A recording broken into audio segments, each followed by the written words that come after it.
En este video haremos una revisión de los homopolisacarios. Como recordarán en el video anterior, hicimos una clasificación de los polisacarios en dos grandes grupos. El primero de ellos, los homopolisacarios, conformados por un solo tipo de monómero, como vemos en estos esquemas, ya sean lineales o ramificados. Y el segundo grupo corresponde a los heteropolisacarios, tema que será parte de nuestro siguiente video. Iniciemos el estudio de los homopolisacarios. Dentro de ellos vamos a encontrar en su mayoría aquellos que forman parte de animales y que forman partes de vegetales. Dentro de ellos encontraremos a su vez ejemplos como el almidón, que revisaremos tal y al igual que el glucógeno, que actúan como polisacarios de reserva de energía. Los animales almacenamos glucógeno, mientras que los vegetales almacenan almidón. Pero también podemos encontrar homopolisacarios como la celulosa, de origen vegetal, o la quitina, de origen animal, que actúan como polisacarios estructurales, ya que, como recordarán, la celulosa se encuentra formando parte de la pared celular de los vegetales y la quitina se encuentra en el exoesqueleto de los insectos, entre otros organismos. Revisemos entonces uno a uno esos cuatro ejemplos de homopolisacáridos. El primer homopolisacario que revisaremos es el almidón. Como saben, el almidón es de origen vegetal, es el principal polisacario de reserva de energía de los vegetales. Ellos almacenan de esa manera a las moléculas de glucosa luego del proceso de fotosíntesis que revisaremos en videos posteriores. El almidón en verdad es un polisacario formado por otros dos polisacarios, uno de ellos denominado amilosa y el otro denominado amilopectina, ambos formados por monómeros de glucosa. Como describimos, pueden encontrarse dentro de los homopolisacarios cadenas lineales y cadenas ramificadas, y resulta que la primera de ellas, la amilosa, forman una cadena lineal. Las moléculas de glucosa se encuentran unidas por los famosos enlaces glucosídicos, pero en posición alfa 1,4, es decir, una glucosa en el carbono 1 se une a la siguiente glucosa en el carbono 4, por eso se le denomina así 1,4. Mientras que la amilopectina es la forma ramificada del almidón. Aparecen muchas ramificaciones debido a enlaces alfa 1,6, es decir, en una de las cadenas se encuentra el carbono 1 de una glucosa que se une a la otra cadena cuando se ramifica en la posición 6 de la siguiente molécula de glucosa, como veremos en los esquemas posteriores.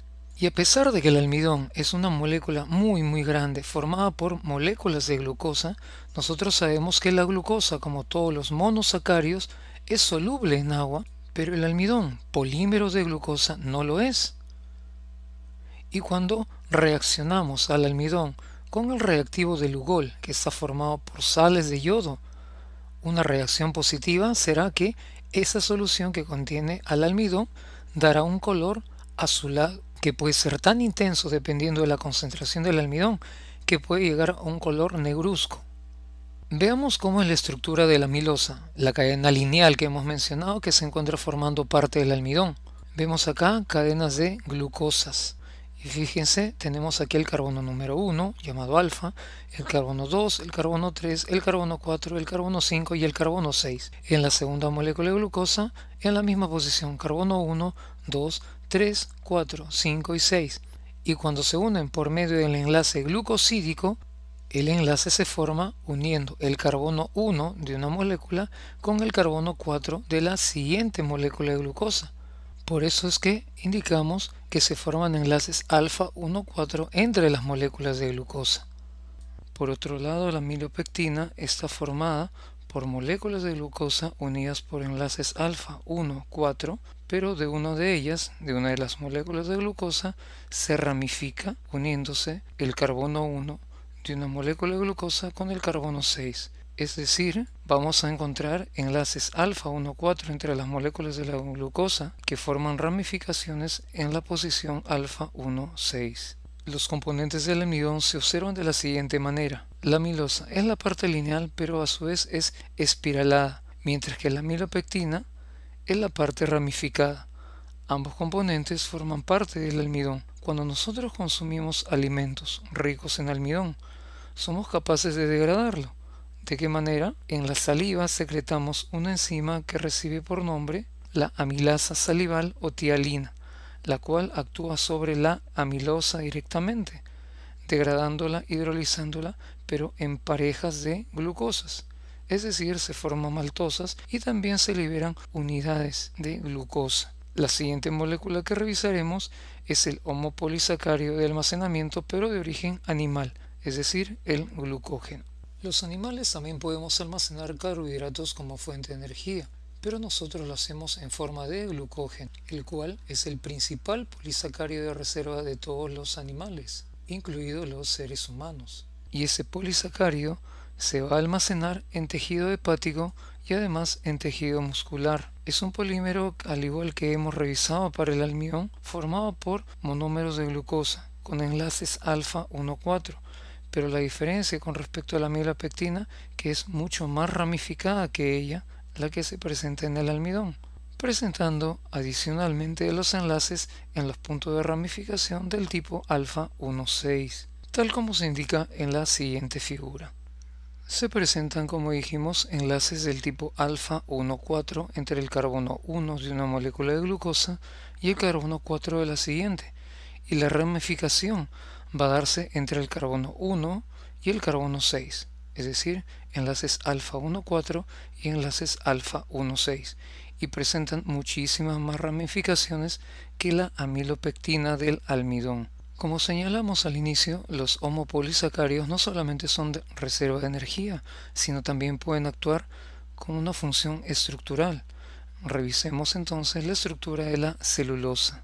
No hay una molécula más abundante que la celulosa en la naturaleza. Es el compuesto orgánico más abundante por sí, ya que se encuentra formando parte de la pared celular de los vegetales, dándole rigidez a las plantas, especialmente aquellos conocidos como plantas leñosas. Y de todo el carbono que existe en la biosfera, se puede considerar que la mitad de él se encuentra formando parte de la celulosa. Por lo tanto, se considera la celulosa como un polímero de glucosa, un polímero lineal, con enlaces del tipo beta 1,4. Nosotros los humanos no somos capaces de utilizar celulosa en nuestra dieta diaria, pero hay otros, como los herbívoros, que tienen una flora intestinal formada entre otros por microorganismos que van a producir la enzima celulasa, y esa celulasa es capaz de degradar la celulosa. Por eso es que ellos pueden consumir hierbas, entre otros vegetales, con una mayor facilidad de digestión.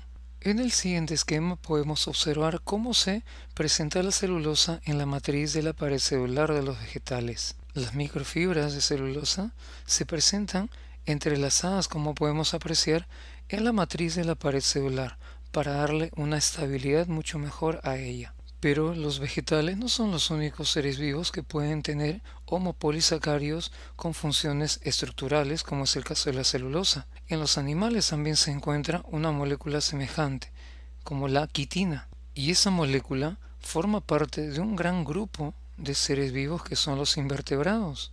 Se va a encontrar dentro del exoesqueleto, es decir, el esqueleto de los invertebrados es exterior, por eso se denomina exoesqueleto, y la quitina le va a dar esa dureza característica al exoesqueleto de insectos, de crustáceos e inclusive de arañas. También puede encontrarse quitina formando parte de la pared celular de los hongos junto con cantidades menores en proporción de celulosa.